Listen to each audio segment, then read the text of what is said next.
research actually shown that women can get more returns, up to 1% per year, More. when compared to males. And this is because we're consistent, we're less impulsive.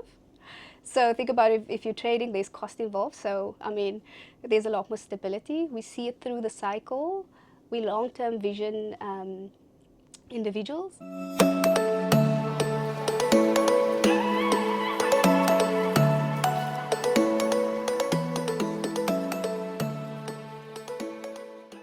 Hey tribe, welcome back to my channel. And this month we are celebrating Women's Month in South Africa. And to help me celebrate and have a conversation around women and investing, I have Michelle Green, who is a credit analyst at Prescient Investment Management.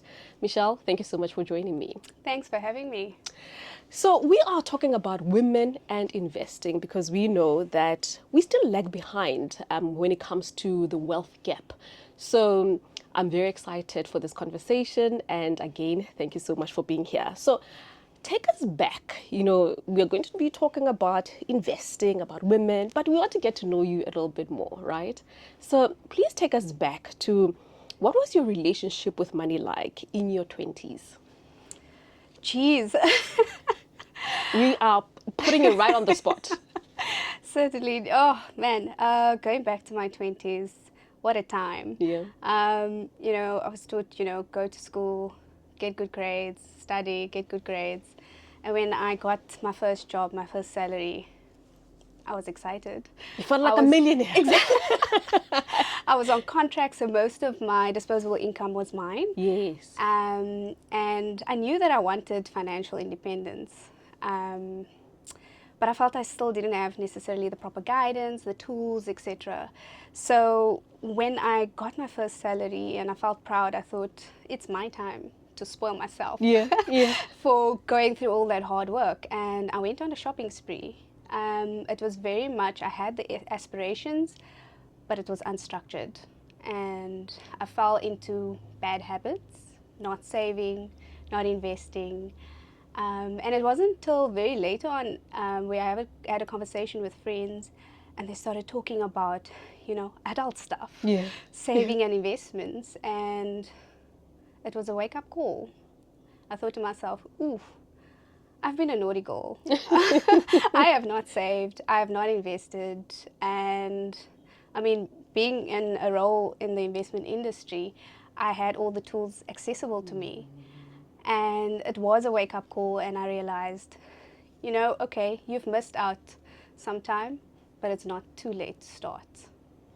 I absolutely love what you just said, Michelle, because I think the misconception is if you work in the industry, whether it's investment, whether it's the financial planning or just in the financial service industry, or even if you're a CA, for example, that you have to have it figured out, or people think automatically by virtue of being in this field, automatically it's you figured it out. And that couldn't be far from the truth because we are not taught money management growing up. Even in university, you're not taught these things. So thank you so much for saying that. And for me, it highlights the fact that it doesn't matter what industry you're in. You can learn how to manage your finances. Exactly. It takes some hard truths, but you have to sit and really understand what is it that you want your money to do for you, whether it be in the next year, 5, 10 years. And really, it's about understanding. So once you understand your goals, you can then plan.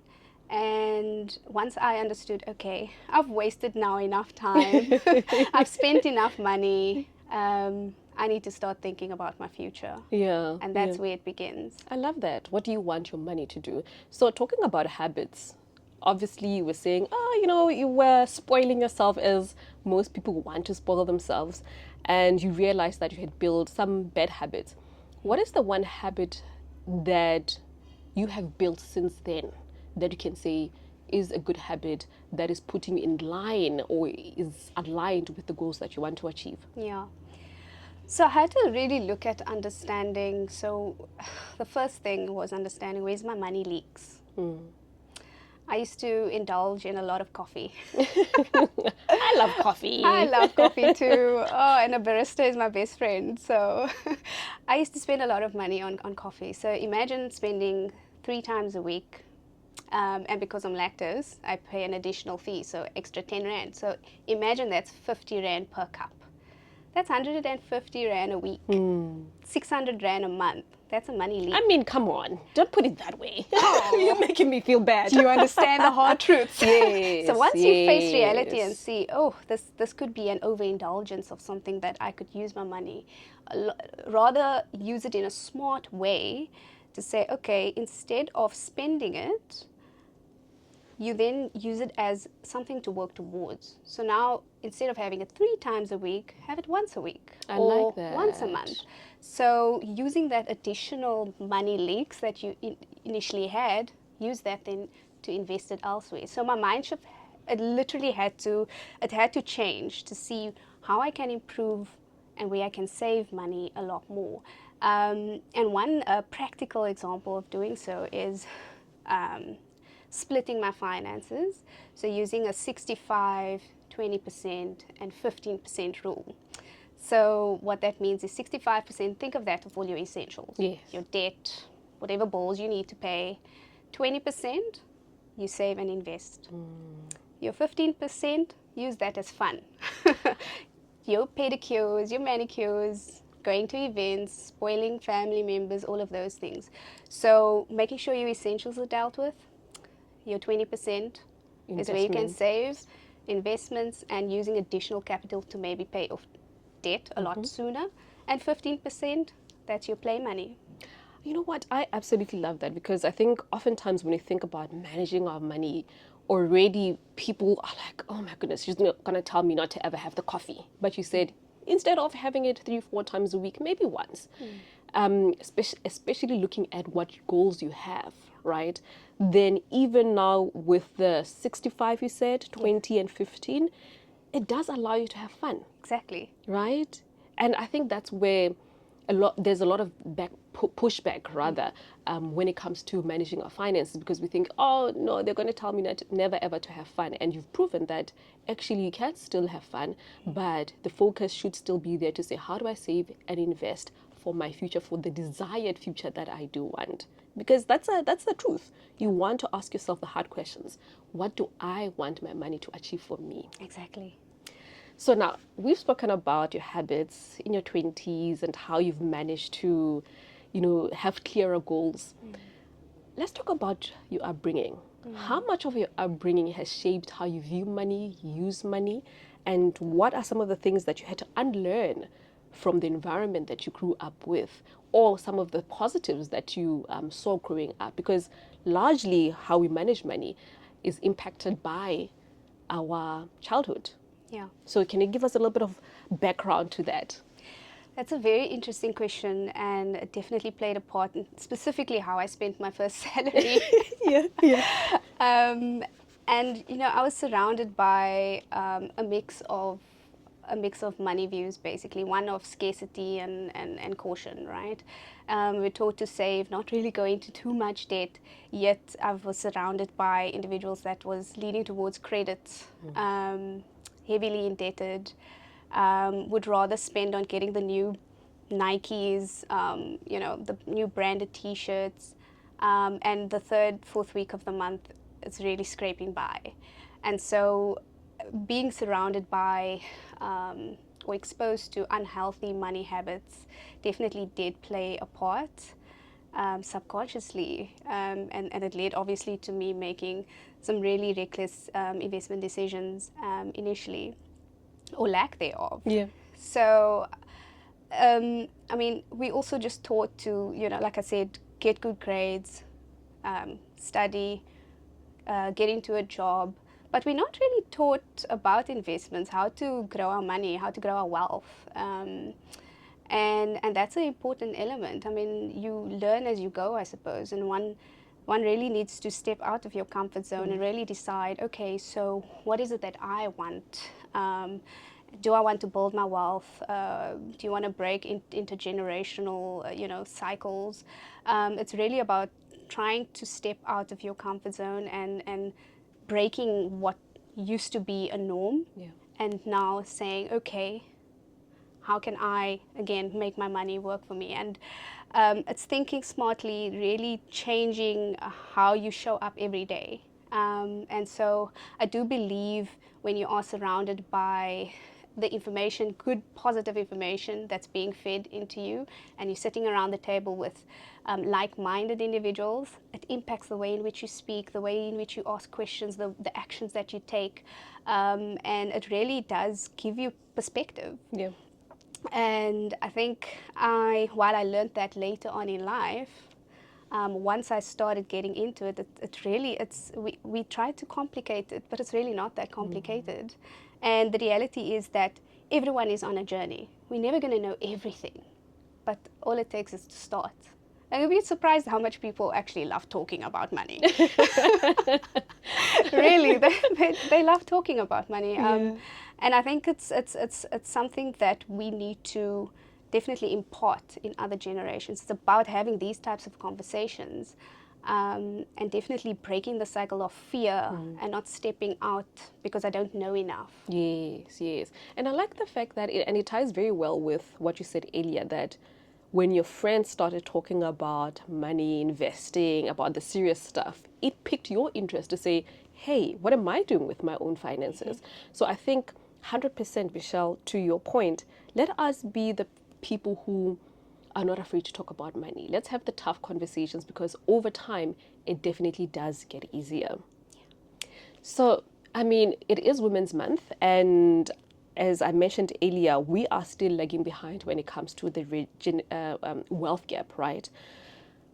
Why do you think we start a bit later? What are we afraid of these conversations? What impacts women specifically in starting much earlier? And what is it that we can do to help other young women who are watching to say, you know what, I'm just going to start? I think it is a loaded question, but I don't think it's a lack of interest. I think it's got to do with confidence. And I'm speaking from self-experience as well. I think it's got to do with that confidence factor. We have interest. It's about taking that first step and actually really just realizing that you don't have to have it all figured out. There's many facets when it comes to women. I mean, we have these all sorts of pressures that life comes at us. We, considered natural caregivers. We have to take career breaks. I mean, whether it be for motherhood or taking care of grandparents, parents, etc. And then, of course, we also have the financial. There's a financial literacy or education gap that still is evident. Over and above that, we also, we still see wage gap as well as an inequality where men is still earning a lot more than women.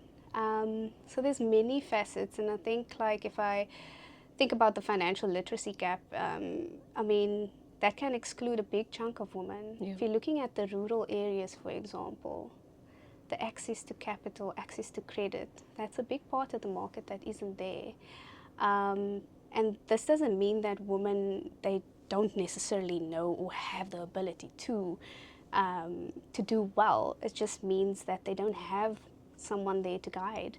So in my role as a credit analyst, I was fortunate enough to do a site visit to a rural town in Lesotho. This woman, they're so talented and skillful. This woman that's really good in cooking, knitting, sewing, and they have that business mindset and they have vision, but they didn't understand the value of money. They didn't understand how to work money. And it wasn't until we went out with a potential borrower who had this business acumen, understanding the value of money, understanding when to price, how to price for their product, that they now, it's a group of women that comes on a weekly basis and hold each other accountable. They understand money a lot better. They understand when tourists are going through the town, how to then interact with money and how to build wealth. Some of them were actually able to build their homes piece by piece with their own cash. That is the power of financial literacy and meeting that gap. And it's not always so clear cut. We also have to just look at the circumstance. Yeah. But the ultimate factor is that there's many facets. It's got to do with the understanding. It's got to do with bridging that gap, and women still being a little bit fearful because a lot of industries are still very male dominated, and it feels a little uncomfortable to get out of our comfort zone and to get started, because ultimately we don't want to get it wrong, right? We want to be at least certainly perfect in many aspects of our lives, and we don't want to get it wrong. And I think it's got to do with the fact that, another interesting fact is research actually shown that women can get more returns, up to 1% per year, More. when compared to males. And this is because we're consistent, we're less impulsive. So think about if you're trading, there's cost involved. So, I mean, there's a lot more stability. We see it through the cycle. We long-term vision individuals. And Momentum actually did also a study in South Africa that actually showed, women pay less behavioral tax. So we take less action that harms our returns. So all the facts are there. Yeah. It's a matter of stepping out, getting started. You don't have to have it all figured out, yeah. I like that. You don't have to have it all figured out. Don't have analysis paralysis. Don't overthink it. Yeah. Start and stay the course. And obviously learn as you go along the way, right? I was talking to someone who's a financial planner, and they said women who took perhaps some sort of investment, it wasn't the most perfect one, right? But they took out an investment nonetheless. They still do better than someone who says, I'm waiting for the perfect investment to get into. You've missed out the opportunity. Exactly. Compound growth. You've missed out on compound growth. 100%. So just start. Exactly. That's it. Now, Michelle, you are in the investment world daily, right? Why do you think financial independence is such a key part to women's empowerment? Because August is all about women empowerment. Why do you think financial independence is one of the key factors there? I love this question. I think it's so fundamental, and it's so important for women in particular. If we think about it, financial independence, it gives us that freedom of choice. Yes. And whether it be relationships, careers, or life decisions in general, it gives us choice. And it's about the safety, security, and dignity. Yeah. And, I believe a woman that is able to control her finances, it's not just about survival. She's leading. And that's powerful. Once we can understand how we can manage our money and make it work for us, it really does make a difference. And being in the investment world and in the position that I am, I'm fortunate enough to see what wealth can do. Not only can it open doors, it's not just about personal security, but it's about influence and it's about impact as well. It goes beyond having just a seat at the table, but having the means to shape that table. That's what it's able to do. That's what financial independence is able to do for you. And once we're able to control our finances, we can make decisions on our terms. And that's powerful. We move from a mindset of short-term survival to long-term wealth, and that's quite powerful in its own, because not only are we able to go into the economy, contribute to the economy, but we also can impact, and we can build the future that we wanted, what we want to look like. So long-term investing, thinking of retirement savings, for example, or does it mean wealth building, for example? What does that look like? Is it investing in property or other investment vehicles, or is it about intergenerational impacts? So financial independence, it's not just about the money. It's about creating a legacy, building your own, and making your money work for you, creating a future for you, so that when you look back, you can say, okay, I've built what I envisioned. Oh, I absolutely love that. And I love the fact that, you're saying it's about a shift. It's not just about the money. It's not just about the rents and cents. It's the freedom of choice. Ah, that for me is it. That was the TED Talk, guys. That is it.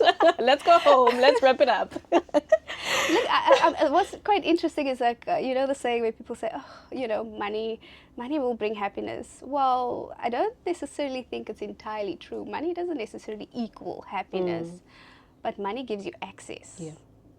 And that gives you the freedom. Yeah. And what you do with that gives you fulfillment. 100%. 100%. And you're not just always in survival mode. Exactly. And I think that's a gift that you can give to yourself as a woman, especially during Women's Month, looking at yourself and saying, what do I want my money to do for me? What is the gift that I want to give to myself? And if you have children, to my children and the next generation, right? And it's built slowly but surely. Yeah. Now, there's a lot of noise in terms of investing. What investment do I go to? What do I do? And then there's markets, there's the economy, then the world news that impacts all of investment decisions. How do you personally cut through the noise, the overwhelm, and make investment decisions?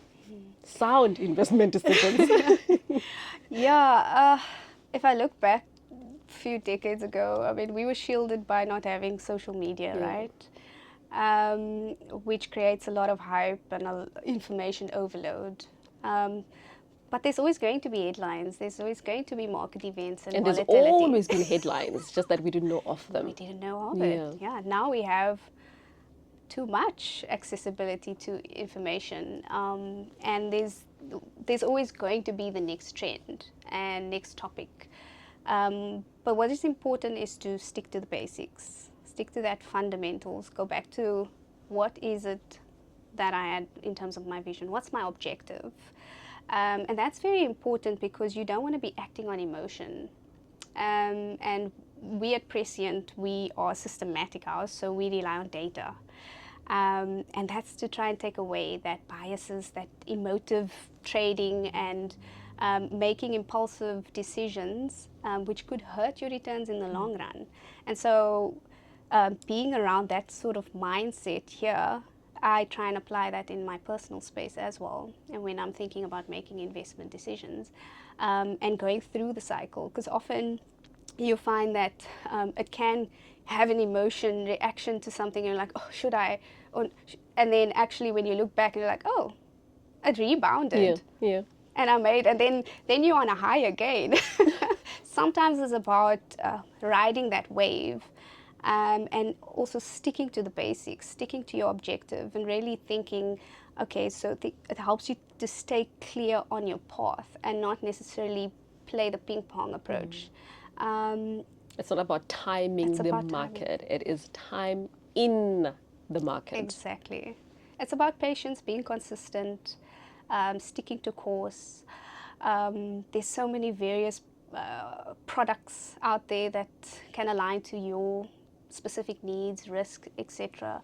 The key is to have diversification. Is not to have all your eggs in one basket. There's a reason why it says that's investment 101 is diversification, so that if there is a news headline that causes the market to go the other way, your diversification aspect will help shield that negative impact. So that's how I try to stick to the course, is ensuring that I stick to the data, stick to the objective, making sure that when we protecting our clients' money, making sure that it's still aligned. We're acting in a risk neutral perspective, aligning to the goals, and I try and apply that to my own personal space as well. So it will just help you to stay focused and not make impulsive decisions in the end. Yeah. Cut out the noise. Cut out the noise. Oh, very well said, Michelle. Now, what role does working with a trusted partner, how does working with a trusted partner help you reach your investment goals? Can I just go onto Facebook and say, oh, well, this person says they're an investor, they can trade for me? What role does it play to work with a trusted partner to help you achieve your goals? It's very important. just purely based on, you want to be working with professionals that's got a track record of doing this. um, and we at Prescient, we try and, like I say, we cut through the noise and we lean on our process. So you want to find an investment manager that is transparent in their process. Explain that to you clearly, because it is a walking journey. And it is to ensure that our interest aligns and we meet your needs. And so understanding the investment manager's process, you must believe in that and making sure that there is an alignment of interest between the two. Above the track record, you also want to get an investment manager that has a very strong risk management process, right? That goes to cutting through the noise, making disciplined investment decisions at your best interest, of course. Ultimately, it's about that building of wealth, and we need to walk that path with you, because we do understand that everyone's journey is different. Yeah. And that is why we have an array of products to meet different needs and objectives. So I think at Prescient, and if you're looking for an investment manager, what you're looking for is structure. You're looking for a disciplined approach. We at Prescient, what we strive to do is create certainty for our clients so that you don't have to feel uneasy about the investments that you're making. And by doing that, it's about walking that journey with you, understanding our process, understanding where your money is going, how it's being deployed. Those are all part of the journey. And it really does help you to sleep easy at night, knowing that we awake at night, trying to figure out what the market is doing. Yeah. And that comes back to our earlier point, is that you don't need to have it all figured out, because there's professionals for that. We sit behind our desks, we risk manage, we ask the tough questions, and we manage it for you so that you don't have to worry about, okay, should I be doing this when the market's doing that? Yeah. It's about having that relationship with your investment manager, and it plays such a crucial role in giving you that comfort. Because just think about it, once you are comfortable and you've walked the journey, what are you going to do? You're going to want to invest more. More, 100%. You're going to be a lot more interested in, okay, I'm sitting, I'm listening. But alongside that, you also need to find an investment manager that is there to educate. And this platform is great. It's reaching a lot more people. It's about getting the word out there, that we have a product that is there for each individual. We have projects that start at 1,000 Rand a month, for instance. And I just gave the example earlier about how I spent 600 Rand a month. Yes. You know? So it all ends up, and I think part of that relationship is about education, is about getting you comfortable, is about getting you to take that first step. 100%. And for me, just to add to that, it's also about automating those decisions, right? Because you don't want to be thinking about, okay, this month, how much do I have left? For me, when I look at my own budget, I say, I pay myself first. And how I do that is through saying, every single month, I know I have a debit order going off for my investment, so I don't have to always be thinking about it. I know it goes off, my investment manager handles that, then I'm not even impacted by the noise, thinking to myself, okay, do I invest this month or don't I, because this is what's happening in the world. So I think also large part of it is making sure that you automate all of those decisions. Now, being in this position that you are at Prescient, what is exciting for you about the future of women and investment? That's right, yeah. We're having these conversations. We're sitting around the table. There's momentum being built. We're no longer just sitting behind in the classroom. Yeah. and just listening. We're getting out there. We're getting our boots dirty. We want to mold our own future. We're building products that are a lot more inclusive. It's very flexible as well. Flexible, exactly. Yeah. We realize that what worked then doesn't work now. We're in a completely different era, and What's really exciting and in my role as well is actually to see that tangible impact it does have.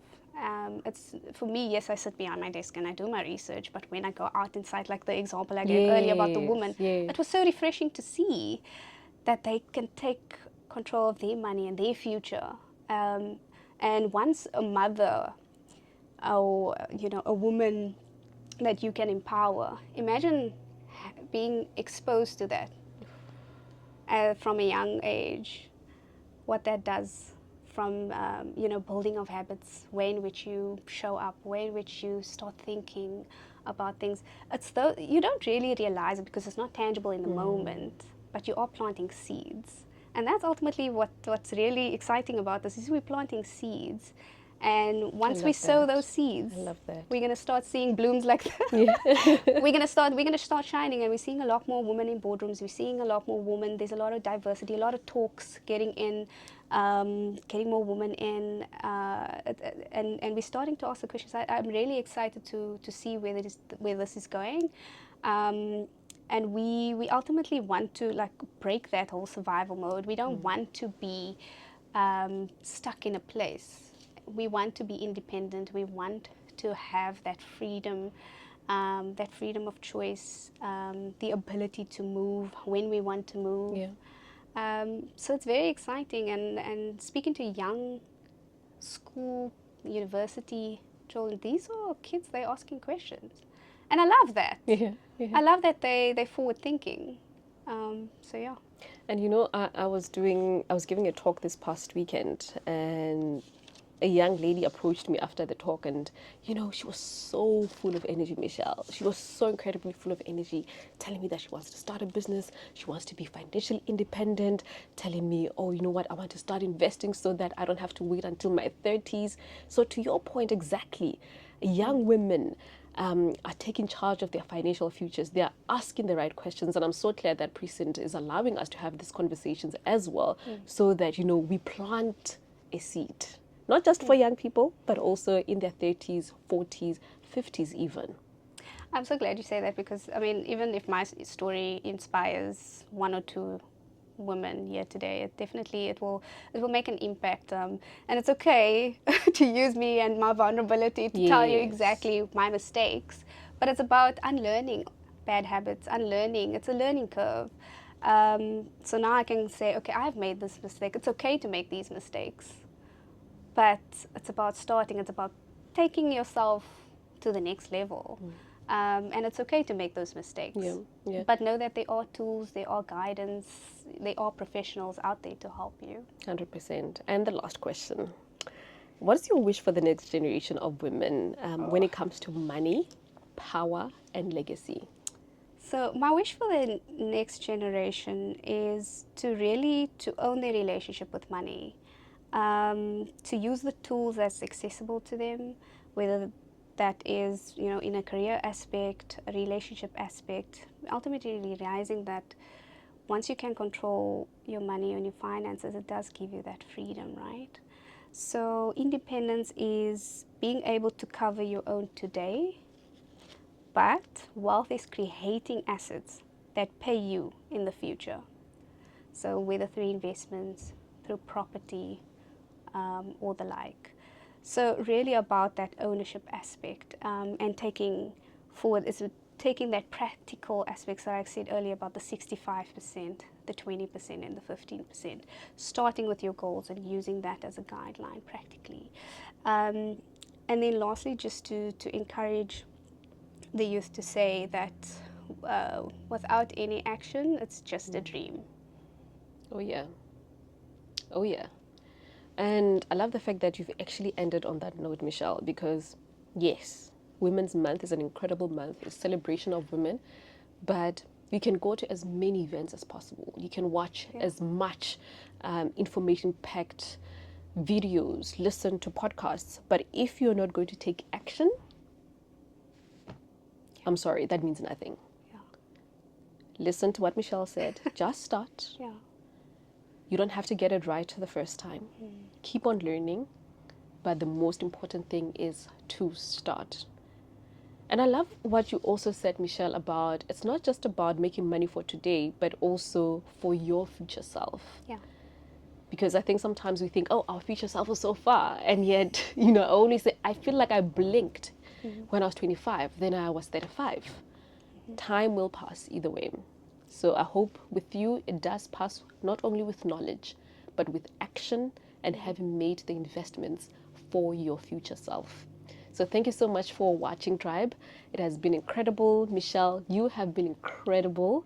Thank you so much for sharing your knowledge, but also not only knowledge, but wisdom of what you've seen in the industry, of your own experiences, so that other people can relate. So thank you so much for that. Thank you so much for having me. All right, Tribe, if you like this video, please remember to like, send it to a friend, share it, and happy Women's Month. Bye for now.